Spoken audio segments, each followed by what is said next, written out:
आणि यानंतर आपला पुढचं जे महत्त्वाचं सेगमेंट आहे ग्लॅमरस उत्तर महाराष्ट्र याकडे आपण वळणारच आहोत. मात्र तत्पूर्वी महत्त्वाची आठवण म्हणजे हा पुरस्कार सोहळा जो आहे हा उत्तर महाराष्ट्राच्या सगळ्या नागरिकांसाठी अत्यंत महत्त्वाचा संवाद सोहळा देखील करण्याचा आमचा प्रयत्न होता. कारण उत्तर महाराष्ट्रातल्या जनतेच्या विविध अपेक्षा आशा आणि त्या आशा अपेक्षांच्या अनुषंगानं लोकप्रतिनिधींकडनं त्यांना नेमकी काय उत्तरं मिळतात आणि ही उत्तरं जी आहेत जी लोकप्रतिनिधींकडनं त्यांना मिळत आहेत त्या उत्तरांसाठी ते समाधानी आहेत का याबद्दलचा सुद्धा आमचा प्रयत्न होता.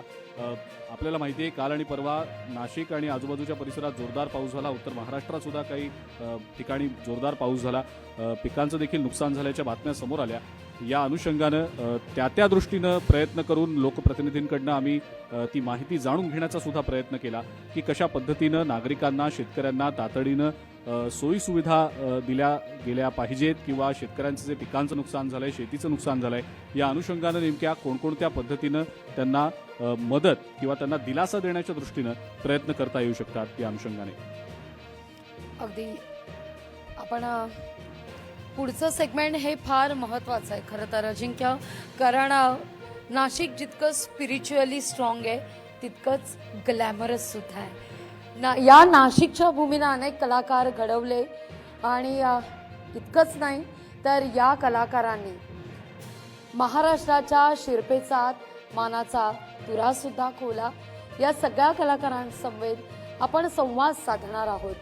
उत्तर महाराष्ट्रातून येत एक ग्लॅमर जगतात काम करत असताना काय नेमक्या अडचणी असतात आणि या अडचणींना आपण कसं सामोरं जातो स्वतःला सिद्ध करण्यासाठी म्हणून नेमकं काय करावं लागतं. कारण याच कलाकारांना पाहून अनेक तरुण या क्षेत्रात येऊ पाहतायत, काहीतरी करू पाहतायत, धडपडतायत, चाचपडतायत. अशांसाठी म्हणून हे आदर्शवत चेहरे आहेत आणि त्यांच्याशीच आज आपण संवाद साधणार आहोत. आणि इतकंच नाही म्हणजे हे चेहरे फक्त सर्वसामान्यांच्या घरापर्यंतच पोहोचलेले नाहीत तर या चेहऱ्यांनी ना अनेक विविध सामाजिक उपक्रमांच्या माध्यमातून सुद्धा आपली एक वेगळी छाप पाडलेली आहे. हे नेमके वेगवेगळे सामाजिक उपक्रम ते कशा पद्धतीनं राबवतात त्या मागची त्यांची प्रेरणा काय या सगळ्या गोष्टींचा देखील या संवादाच्या या चर्चासत्राच्या माध्यमातून आपण उहापोह करणार आहोत. जसा उल्लेख अजिंक्य तू या ठिकाणी केलास तो चेहरा आहे अर्थात अभिनेता चिन्मय उदगीरकर. हा चेहरा केवळ मालिका चित्रपट या माध्यमातून घराघरात पोहोचलेला चेहरा नाही तर सामाजिक भान जपणारा एक गुणी कलावंत आहे. या गुणी कलावंतांसोबत आपण संवाद साधूया, त्याचं स्वागत करूया.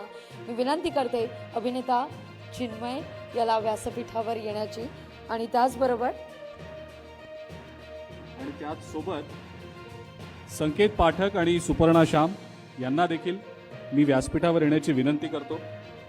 आणि या सर्वांचं स्वागत करण्यासाठी मी लोकशाही मराठीचे मॅनेजिंग एडिटर विशाल पाटील यांना सुद्धा विनंती करतो की त्यांनी या तीनही मान्यवरांचं स्वागत करावं, त्यांचा सत्कार करावा.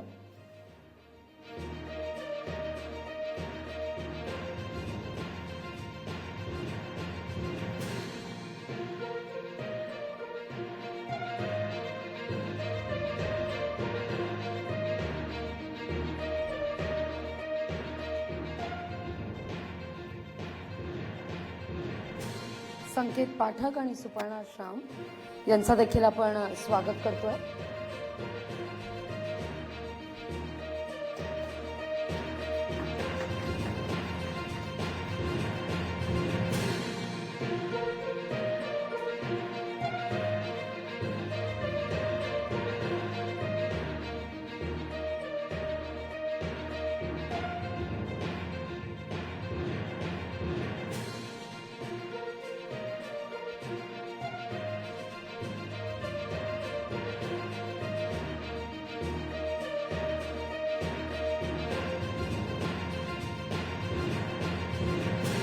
जोरदार टाळ्या.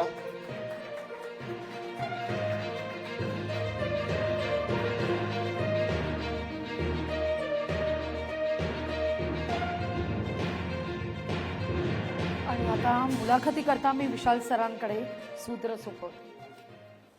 Thank you so much. Please have a seat.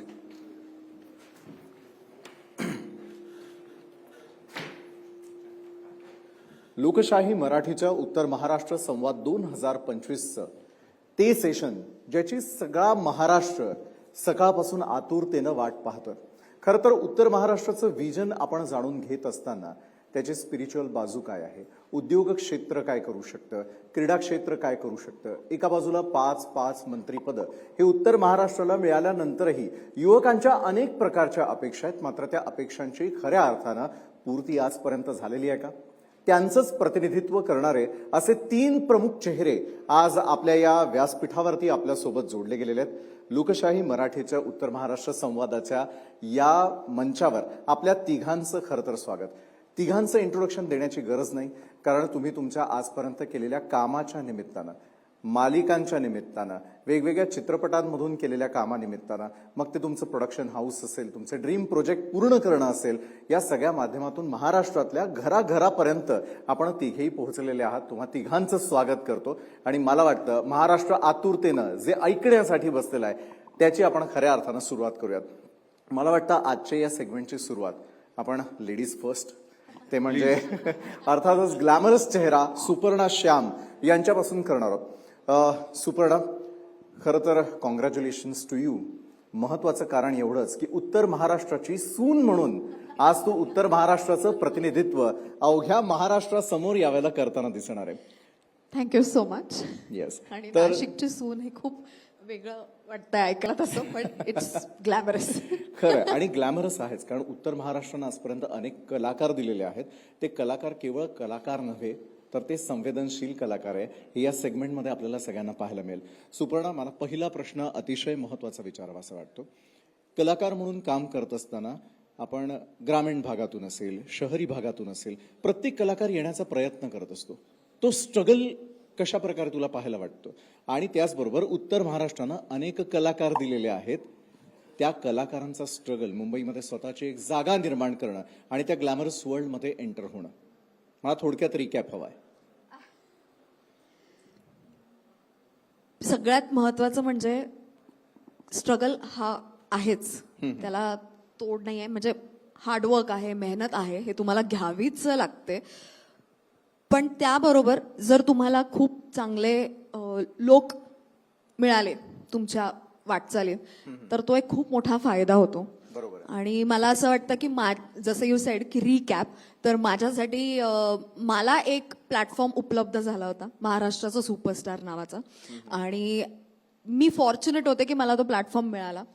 पण असे खूप जण आहेत ज्यांना कळत नाही की मी कसं सुरुवात करायची, काय करायचं. तर माझ्या बाबतीत पण तसं झालं होतं आणि त्या वेळेत मला खूप चांगले लोक आणि खूप चांगल्या संधी उपलब्ध झाल्यामुळे माझ्यासाठी कदाचित ती वाटचाल थोडी सोपी नाही म्हणता येणार, पण थोडी मला दिसली ती की मला काय करायचंय. पण त्या अनुषंगाने सांगायचं झालं तर असं नाहीये की मिळत नाही ऑपॉर्च्युनिटी. जसं तू म्हणालास तसं की नाशिकमध्ये पण खूप कलाकार घडलेत आणि तो दोन एक्झॅक्टली.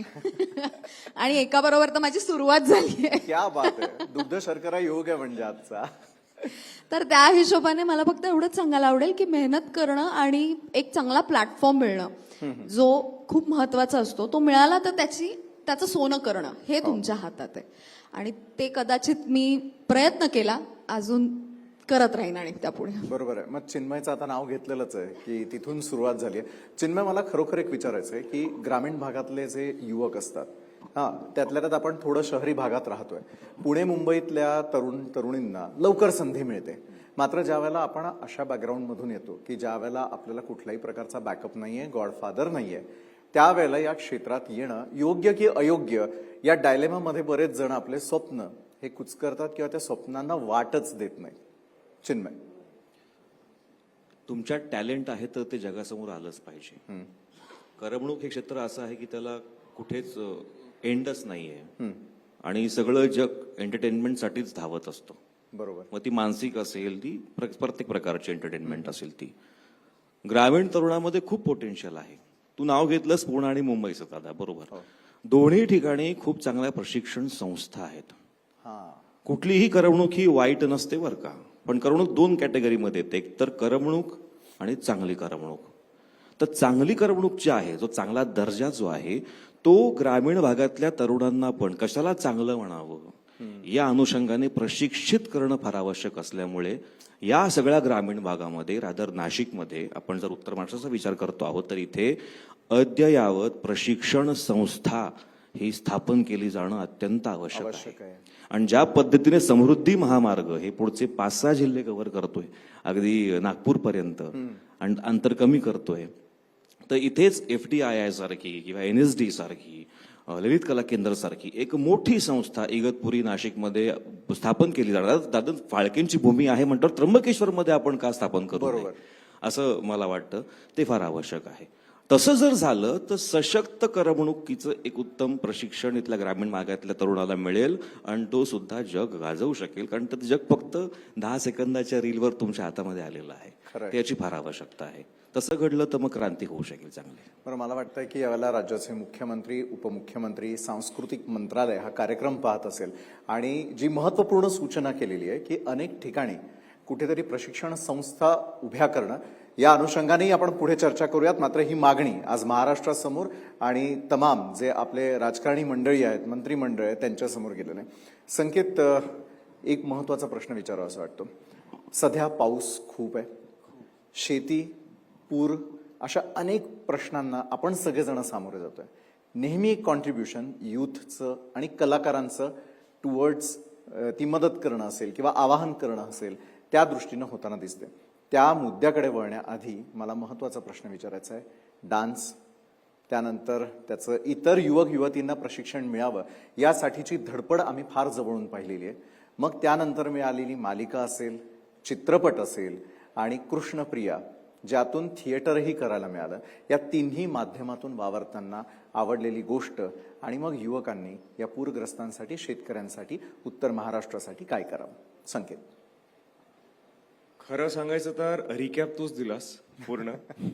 त्यामुळे इतक्या सगळ्या गोष्टी केल्यानंतर हे सगळे माझ्या आयुष्यातले वेगवेगळे एपिसोड्स होते. त्यामुळे हे वेगवेगळे एपिसोड्स मला आवडतात. त्यामुळे कधीही जगायला मिळालं तर कृष्णप्रिया म्हणा किंवा मालिका म्हणा किंवा आता जशा मूवीज चालू आहेत, प्रत्येक गोष्ट मला आवडतेच आणि ती प्रत्येक गोष्ट वारंवार मला करायला आवडेलच. आणि एक गोष्ट फक्त ऍड करतो मी इथे, जी चिन्मयने आता सांगितली किंवा जे दर्शवून दिलं की अशी एक गोष्ट केली पाहिजे.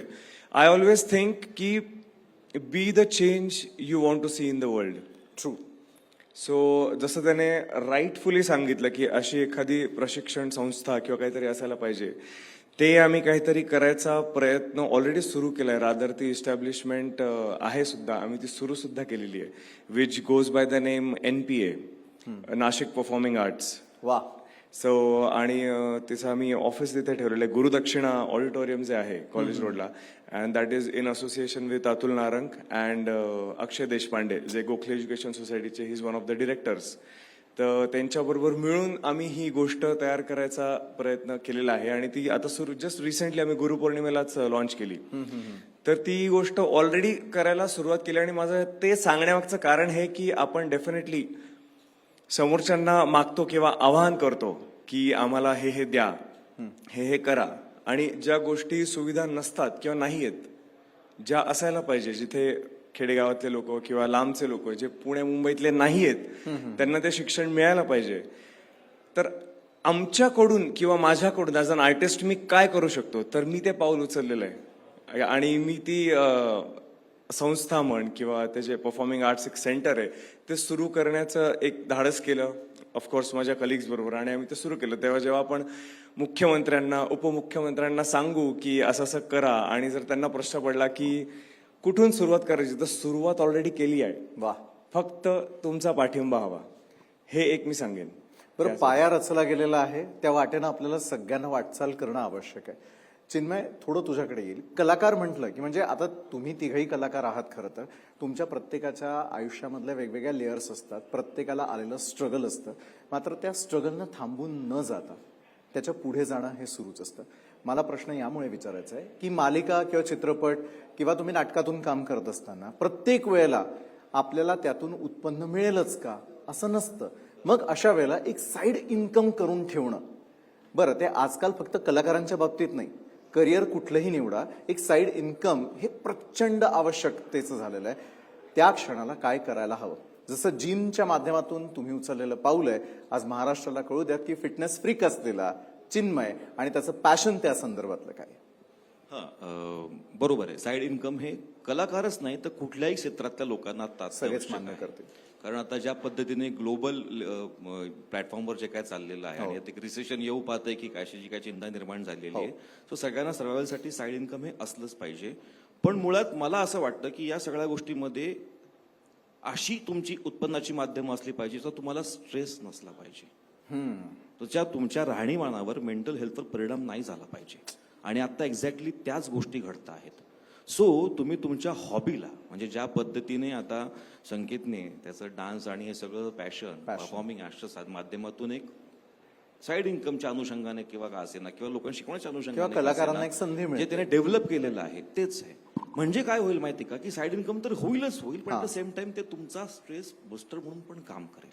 त्याची आता फार आवश्यकता आहे. आणि एक अत्यंत महत्वाची गोष्ट की पर्यावरणाच्या क्षेत्रामध्ये काम करण्यासाठी आणि उत्पन्न मिळवण्यासाठी आत्ताची पार्श्वभूमी ही अत्यंत संयुक्तिक आहे. ज्या पद्धतीने पर्यावरणाचा ऱ्हास होतो आहे त्या पर्यावरणाच्या ऱ्हासामुळे आतलं पर्यावरण आणि बाहेरचं पर्यावरण, आपल्या आतलं बाहेरचं हे खूप स्कॅटर्ड झालेलं आहे आणि म्हणून डिप्रेशनचं प्रमाण खूप जबरदस्त वाढलेलं आहे. सो युथने पर्यावरणात जरी काम करायला सुरुवात केली, झाडं लावणं आहे, सॅपलिंग्स बनवणं आहे, तुमच्या घरच्या वॉटर बॉडीज आहेत तुमच्या गावामध्ये ते रिजिनेट करणं आहे, याला खूप चांगलं फंडिंग पण मिळतं. एनजीओ मार्फत पैसा पण इथे खूप चांगल्या पद्धतीने तुम्हाला वापरला जातो. आणि ऍट द सेम टाइम हे सगळं काम करून तुम्हाला मेंटल पीस मिळतं, तुमचं आतलं पर्यावरण सशक्त होतं. आणि म्हणून नाशिकचा विचार करत असताना नाशिकचे वैशिष्ट्यपूर्ण मुद्दे काय आहेत? नाशिक हे ग्रीन आहे, ते सुंदर आहे. मग का नाही आपण नाशिकला एक ग्रीन वॉटर बॉडी झोन म्हणून डिक्लेअर करावं? इथे वॉटर टुरिझम का सुरू झालं नाही पाहिजे? इथे गोदावरी वाहते आहे, कुंभ होणार आहे, एवढे 1000 कोटींची गुंतवणूक होणार, जगाचं लक्ष आपल्याकडे असणार आहे. मग असं का होऊ नये की नाशिककरांनी एकत्र येऊन आधी नदीमध्ये पाणी आणलं आणि मग त्याच्यामध्ये आंघोळ केली? हे का होऊ नये? हे सगळं पॉसिबल आहे जर युथला आपण या पद्धतीतून त्यांच्या हॉबीजला पुश करत नेचरकडे वळवलं आणि त्याला उत्पन्नाची एक साधनं जोडली तर हे सगळं पॉसिबल आहे. आणि एक्झॅक्टली हाच अत्यंत आवश्यक मुद्दा आहे. म्हणून जेनझीवर सगळेजण टीका करत असताना त्यांच्या मेंटॅलिटीवर आतल्या पर्यावरणाच्या अनुषंगाने मुद्दे मांडले जात असताना ते असे का वर आलेले आहेत? कारण ते मुळात अशाच स्कॅटर्ड वातावरणामध्ये जन्माला आल्यामुळे त्यांना हा प्रॉब्लेम फेस करावा लागतोय.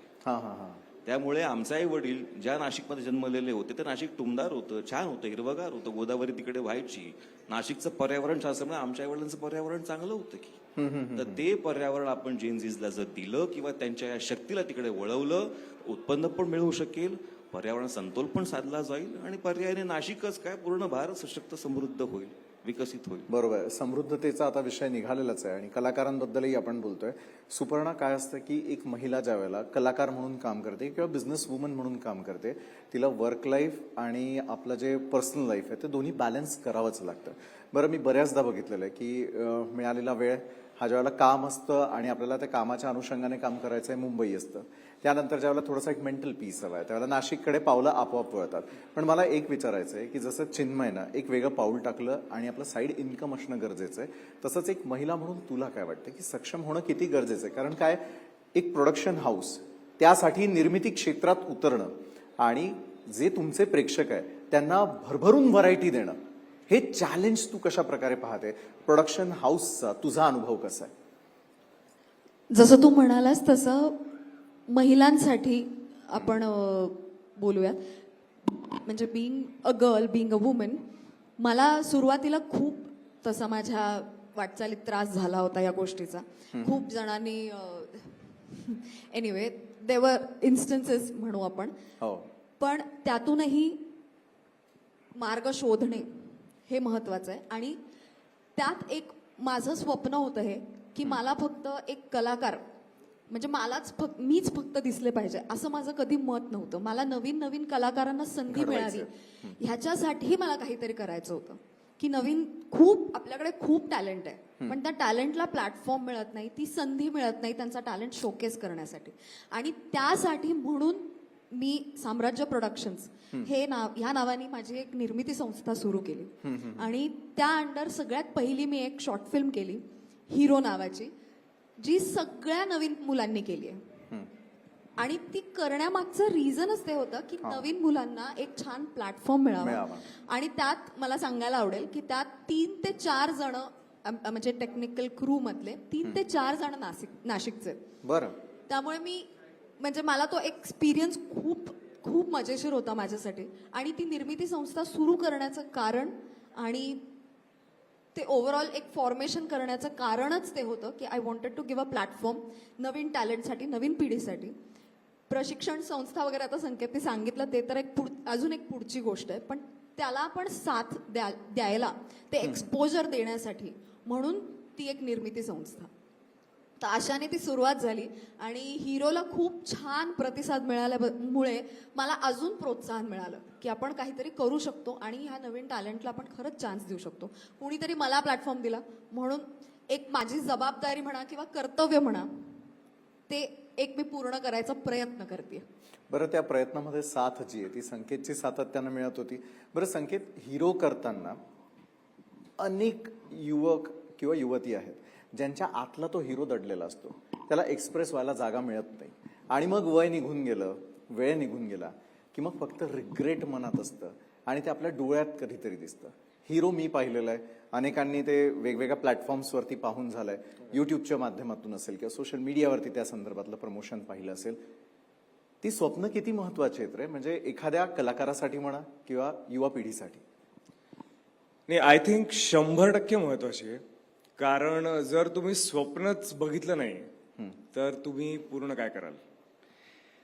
तर आय थिंक कोणी असो, युवा पिढी असो, युवा नसो, अगदी बालरूपात असो, प्रत्येकाने स्वप्न हे बघितलंच पाहिजे.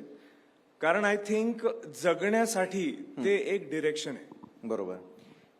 त्यामुळे हिरो करताना स्पेसिफिकली मला असं वाटलं की जसं सुपर्णाने सांगितलं की हो, तो आमचा मोटिव्ह आहे की फक्त आम्हालाच दिसायचंय, आम्हालाच काम करायचं असं नाहीये. तर जे काही टॅलेंट आहे, बरं फक्त टॅलेंट म्हणजे आर्टिस्ट्री टॅलेंट असं नाहीये, क्रू आहे, क्रू मेंबर्स आहे, म्हणजे सिनेमॅटोग्राफर झालं, डिरेक्टर झालं, देयर इज अ टीम. हे सगळ्यांसाठी आपण करतोय. त्यामुळे प्रत्येकाने कुठे ना कुठे स्वप्न बघितलंय की मी डिरेक्टर बनणार, मी सिनेमॅटोग्राफर बनणार. ते बघितल्याशिवाय हिरो सारखा प्रोजेक्ट कम्प्लीट होऊच शकत नाही. तर ऍज यू सेड की तू हिरो बघितलेला आहेस, तर मीच तुला प्रश्न विचारतो की हिरो बघितल्यानंतर तुला स्वतःच्या स्वप्नांची आठवण झाली का? बरोबर आहे. म्हणजे ज्या प्रकारे खरं तर ज्यावेळेला मी हिरो बघितला त्यावेळेला अक्षरशः डोळे पाणावलेले होते. अनेक वेळेला आपलीच स्वप्न जी पूर्ण झाली नाहीये ते पूर्ण करण्याचा एक बळ देणारा अशा प्रकारचा संदेश देण्याचा प्रयत्न खरोखर त्यातून होता आणि मला वाटतं युवा पिढीसाठी हे इतकं पुरेसं आहे. Exactly, that is my point की जर एवढंच असेल आणि तोच जर तुमचा थॉट असेल तर डेफिनेटली स्वप्न बघितलीच पाहिजे. ती पूर्ण हो न हो किंवा ती कुठल्या रूपाने पूर्ण होत आहेत ते ठरवणारा तो आहे.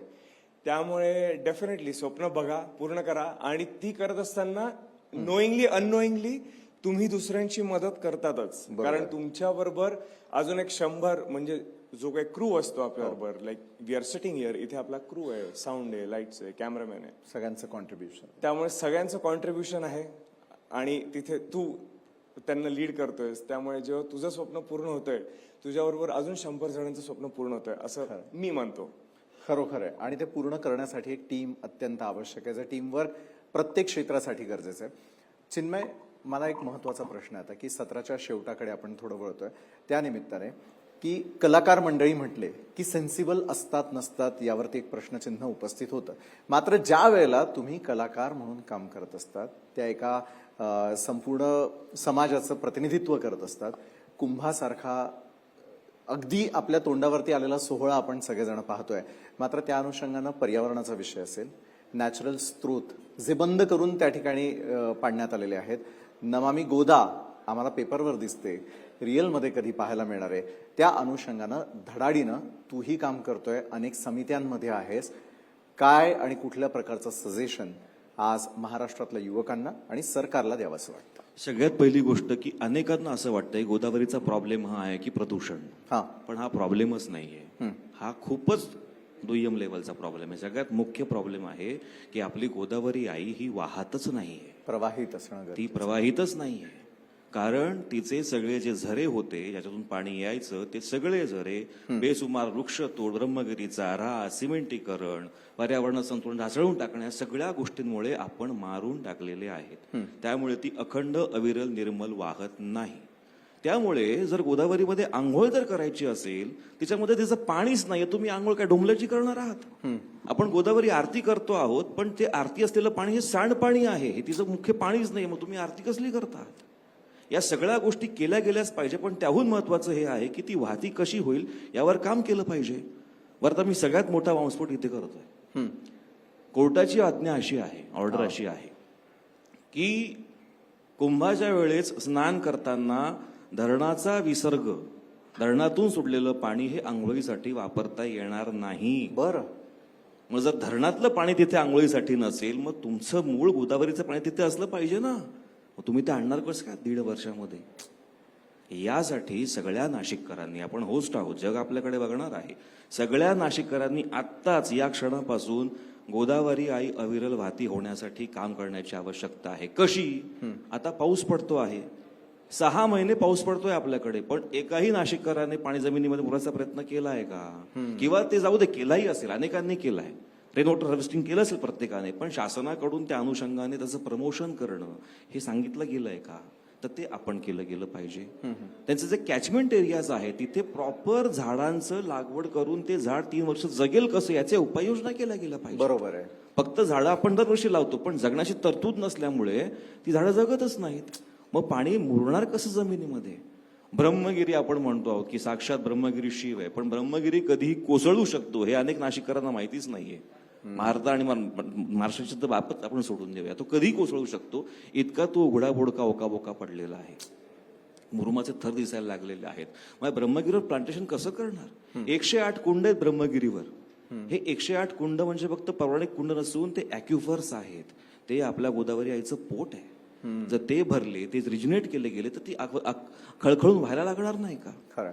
आणि फक्त गोदावरीचा हा कुंभ हा फक्त नाशिकचा नसून तो अख्ख्या गोदावरी परिवाराचा आहे, 6 राज्यांचा आहे, राजमुंद्रीपर्यंतचा आहे. हो. या सगळ्यांना समाविष्ट करून घेतलं गेलं पाहिजे. नक्की. तुम्हाला माहितीये एक अत्यंत वाईट गोष्ट अशी आहे की महाराष्ट्रानंतर गोदावरी आई जी वाहते ती खूप खळखळून वाहते, कारण तिथे पाणी आहे. त्यांनी त्यांचं कॉन्झर्वेशन निसर्गाचं चांगलं केलेलं आहे. त्यांनी तर असा एक दावा केला होता की तुमच्याकडे गोदावरीचा उगमच नाही म्हणे, कारण आमच्या त्र्यंबकेश्वरच गोदावरी आई खळखळून वाहत नाही, तिथेच ती मृत झालेली आहे. मला खूप वाईट वाटतं ही सगळी गोष्ट बोलताना, पण हा मंच असा आहे ना की इथे तुमचे डोळे उघडणे गेलेच पाहिजे, सत्य बोललं गेलं पाहिजे. आणि माझ्यावरती पाहणाऱ्या प्रत्येक प्रेक्षकाचे, सरकारचे डोळे उघडले जावे यासाठीच खरं तर आपण उत्तर महाराष्ट्र संवाद या निमित्तानं भेटतोय. आणि म्हणून तर मी एकच वाक्य म्हणेन की ज्या नदीच्या किनारी, सिंधू नदीच्या किनारी संस्कृती बसली आणि त्या पाण्यामुळे संस्कृती डेव्हलप झाली, आता संस्कृतीच्या आणि प्रगतीच्या गप्पा मारताना आपण जी नदी, ज्या नदीमुळे नाशिक बसलं, प्रभू रामचंद्र इकडे आले, नाक कापलं गेलं शूर्पणखेचं, हे सगळं घडलं त्या गोदावरी आईचा असा प्रवाह खंडित करून, तिला अशा पद्धतीने टॉर्चर करून नाशिकचा नव्हे महाराष्ट्राचा विकास होणार आहे का? हा अंतर्मुख करणारा प्रश्न प्रत्येकाने स्वतःला आरशामध्ये विचारावा. खरोखर आहे. आणि जर आपण सेन्सिटिव्ह असू कलाकार म्हणून, त्याचं उत्तर असं आहे की त्यामुळे आमच्या डोळ्यातून गोदावरी आई वाहते आणि ती आता आपल्याला जमिनीवर वाहती करायची आहे. आणि म्हणून कुंभाकडे आपण संधी म्हणून बघूया. या 1.5 वर्षामध्ये रेन वॉटर हार्वेस्टिंगवर, वृक्ष लागवडीवर इतकं जबरदस्त काम करूया ना की खरोखर समृद्धी महामार्गावरून गोदावरी नाही व्हायली पाहिजे, तर ती या तिच्या ओरिजिनल ट्रॅकने व्हायली गेली पाहिजे. तर खरोखर आहे. मूळ प्रश्नाला खरं तर तुम्ही हात घातलेला होता. खरं तर शेवटाकडे आहोत आपण. संकेत, मला एक विचारायचं आहे, फिजिकल फिटनेस, मेंटल फिटनेस याकडे पाहिलं जातं, मात्र तुमचं खाणं पिणं कसं आहे त्यावरती तुमची वृत्ती देखील अतिशय महत्वाची मानली जात असते. त्याच्यावर खूप इम्पॅक्ट आपल्याला सगळ्यांना पाहायला मिळत असतो. कसं रिलेट करणार आहे तुमचं खाणं आणि तुमचं लाईफस्टाईल? दुसरीकडे मावेरीच्या निमित्ताने आम्ही प्रचंड असं प्रमोशनही पाहतोय. आईच्या हातचं जेवण किती महत्वाचं? प्रचंड महत्वाचं आहे. आय गेस आपण इथे जितके जण स्टेजवर बसलेलो आहेत, इन्क्लुडिंग चिन्मय, सुपर्णा, यू, फिटनेसचं काय महत्व आहे हे सगळ्यांनाच माहिती आहे आपल्याला. आणि घरचं जेवण हेच उत्तम जेवण आहे हे मी स्वतः मानतो आणि चिन्मयी तेच मानत असेल. आय डोंट नो, मला वाटतच नाही त्याच्याकडे बघून की तो बाहेरचं काही खात असेल. म्हणजे इथे आल्यावर सुद्धा तो ज्यूस सुद्धा प्यायला नाही. त्यामुळे तो इतका स्ट्रिक्ट आहे त्याच्या डाएट बद्दल. आणि तीच गोष्ट कुठेतरी आम्ही स्वतःही फॉलो करायचा प्रयत्न करतो. आणि बिईंग अन आर्टिस्ट एक सांगतो की आम्ही शूटसाठी खूप इकडे तिकडे फिरत असतो आणि दरवेळेस घरचं जेवण मिळणं शक्य नसतं खरं तर. आणि त्याचसाठी आम्ही घरून आहे ना लाडू घेऊन जायचो. आईने बनवलेले लाडू, आजीने बनवलेले लाडू, घरचा डबा. हो, म्हणजे आणि जे बरंच काळ राहतात. म्हणजे जर महिनाभर आपण बाहेर गेलो तर त्यासाठी आम्ही ते घेऊन जायचो. सो वन फाईन डे आम्हाला एक असा थॉट आला की ही आपली गोष्ट आहे आणि आपल्याबरोबरचे जे सहकलाकार असतात ते पटकन डब्यात हात टाकतात की अरे हे काय, हे काय, काय दिखाव दिखाव. आणि तो डब्बा संपायचा जो महिनाभरासाठी असायचा तो 1-2 दिवसात संपायचा. त्यामुळे मग तिथून एक थॉट आला चांगला, which you mentioned, by the name Maveri. तर नावाप्रमाणेच येते, अप्रूव्ड बाय मदर्स, आईंनी बनवलेलं. आणि ती एक अशी एक गोष्ट आहे जी आपण कुठेही गेलो जगात ती आपण आपल्या बरोबर घेऊन जाऊ शकतो. आणि ती एक जरी खाल्ली तरी त्याच्यामध्ये आपलं पोट भरतं कारण ती घरची जागा आहे. आणि इट्स अ गुड थिंग. आम्ही रिसेंटली सुरू केलेले Maveri. It's our brain child, it's our very own baby.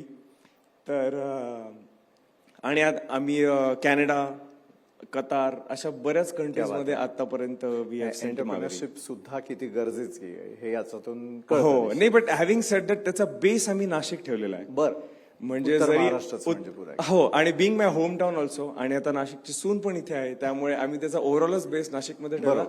जेणेकरून एक खूप महत्वाची गोष्ट आम्हाला इथे जाणवली जी थोडी कमी प्रमाणात आहे, विच इज एम्प्लॉयमेंट. तर त्याचा बेस, मावेरीचा बेस इथे ठेवल्यावर आम्हाला खूप साऱ्या पॉझिटिव्ह गोष्टी आल्या की अशा प्रकारचं काम आणि स्वच्छ काम, हायजेनिक काम आम्ही नव्हतं केलं. बरोबर. जे मावेरीच्या माध्यमातून आता जे काही आपलं प्रोडक्शन होतंय किंवा जे काही आपण पब्लिसिटी करतोय, ती entire team is from Nashik. Right from production, त्याचं डिझायनिंग, त्याचे डिस्पॅचेस सगळं नाशिकमधून होतं. तर again coming back to the point की आमच्या साईडने आम्ही जर काही करू शकतो नाशिकसाठी, it is like it's our responsibility. जसं सुपर्णाने सांगितलं की then let's do something which will help everyone and that is generating employment. तर आम्ही आमच्या साईडने एम्प्लॉयमेंट जनरेट करायचा प्रयत्न करतोय त्या माध्यमातून. म्हणजे आज सगळ्या युथला हे कळलं असेल की प्रत्येक वेळेला रोजगार निर्मितीसाठी सरकार काहीतरी पावलं उचलेल त्यापेक्षा आपण आपल्यासाठी, पुढच्या पिढीसाठी काय करतोय हे अत्यंत गरजेचं आहे. शेवटचा प्रश्न, कारण आता वाइंडअप कडे आपण जातोय. सुपर्णा, 2 खंदे कलाकार मित्र सोबत आहेत यावेळेला. माझं म्हणणं आहे अशाच प्रकारे युथनं पुढे येऊन उघड्या डोळ्यांनी स्वप्न पाहणं, ते पूर्ण करणं, त्या दृष्टीनं पावलं टाकणं, त्यासाठी एनर्जी त्यांना कुठून मिळावी, ती विचाराची प्रोसेस नेमकी काय असावी, अगदी थोडक्यात. माझी एनर्जी म्हणजे माझे आई वडील यांनी मला खूप सपोर्ट केला. मला खूप सांगायला आवडेल प्रत्येक आई वडिलाला की मुलांना तुम्ही तुमची स्वप्न पूर्ण करून देण्यापेक्षा त्यांची स्वप्न पूर्ण करू द्या. ते खूप आवडीने, खूप पॅशनेटली त्या स्वप्नाकडे जातील आणि ते पूर्ण करायला म्हणजे त्यांचा जीव ओततील ते. त्यामुळे तुम्ही त्यांना अडवून धरू नका. आणि गरजेचं नाहीये की entertainment is the only platform, की तुम्ही लोकांपर्यंत पोहोचण्यासाठी एंटरटेनमेंटच नाहीये. जसं आता चिन्मय म्हणाला तसं तुम्ही नेचरकडे वळू शकता, तुम्ही खूप गोष्टी करू शकता.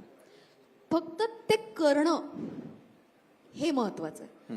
तुम्ही ते करा, ती तुमची एनर्जी, तुमचं सगळं आयुष्य त्याला देऊन टाका, 100% द्या त्याला आणि तुम्हाला नक्की नक्की नक्की तुम्ही यशस्वी व्हाल, हा माझा विश्वास आहे. निश्चितच, आणि हाच विश्वास सार्थ ठरो हीच अपेक्षा करत खूप खूप धन्यवाद चिन्मय, धन्यवाद संकेत. तर मला एकच सांगायचं आहे की हे सगळं बोलत असताना आपली गोदावरी आई वाहती करण्यासाठी लोकसहभागातून कुठलीही आर्थिक उलाढाल न करता नाशिकमध्ये गेल्या 12 वर्षापासून अविरल गोदावरी मिशन नावाची लोकांचीच संस्था काम करते आहे. तिथे अनेक मान्यवर लोक आहेत, पण ते तिकडे गोदावरी आईचे मुलं म्हणून आपला सगळा हुद्दा विसरून काम करत असतात, प्रत्यक्ष काम करतात. तर नाशिककरांना विनंती आहे, महाराष्ट्राचा कुंभमेळा आहे, कारण महाराष्ट्रामध्ये फक्त गोदावरी आईवरच कुंभमेळा होत असतो, की सगळ्यांनी इथे या आणि अविरल गोदावरी मुवमेंटमध्ये तुम्ही पार्टिसिपेशन करा आणि आपली गोदावरी आई अविरल निर्मल वाहती करा. क्या बात आहे. तुमच्या याच्यावर सगळ्या मला फक्त संकल्पांसाठी एकच सांगायचं शुभेच्छा. की हे इतक्या छान पद्धतीने चिन्मय जे काही इनिशिएटिव्ह घेतलंय त्याने, मी आत्ताच सांगतो ह्याच प्लॅटफॉर्मवर की डेफिनेटली याचा अवेअरनेस अजून स्प्रेड करण्यासाठी I will work on my end. मी नक्की याला प्रमोट करेन. Wow, thank you. कारण एक जबाबदार माध्यम म्हणून लोकशाही मराठी देखील तुम्हा सगळ्यांसोबत आहे, उत्तर महाराष्ट्रासोबत आहे. मला तुमचं कौतुक करायचंच आहे की उत्तर महाराष्ट्रासाठी सगळ्यात पहिले इथे येऊन इथे व्यासपीठ आणि या इथल्या प्रश्नांना तोंड देणारं लोकशाही हे एकमेव पहिलं चॅनल आहे. खूप खूप धन्यवाद. खूप मोठी ही तुमची काय म्हणतात त्याला स्टेप आहे. थँक्यू सो नक्कीच. मच. आमच्या सर्व प्रेक्षकांकडून तुम्हाला सगळ्यांना खूप साऱ्या शुभेच्छा, खूप खूप धन्यवाद. आणि आमच्या एंटायर टीमकडून देखील की वेळात वेळ काढून तुम्ही आलात आणि आमच्याशी या संदर्भातला मनमोकळा संवाद साधला. Thank you. Thank you. Thank you so much. धन्यवाद. त्यानंतर लगेचच आपण कार्यक्रमाच्या पुढच्या सत्राकडे देखील वळतो आहोत. त्यानंतर माझे सहकारी त्यांच्याकडे मी पुढची सूत्र यावेळेला सोपवतो.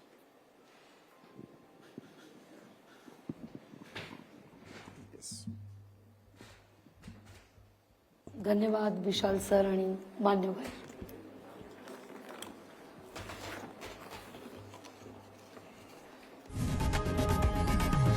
लोकशाही मराठी ऐका, पहा, जागरूक रहा.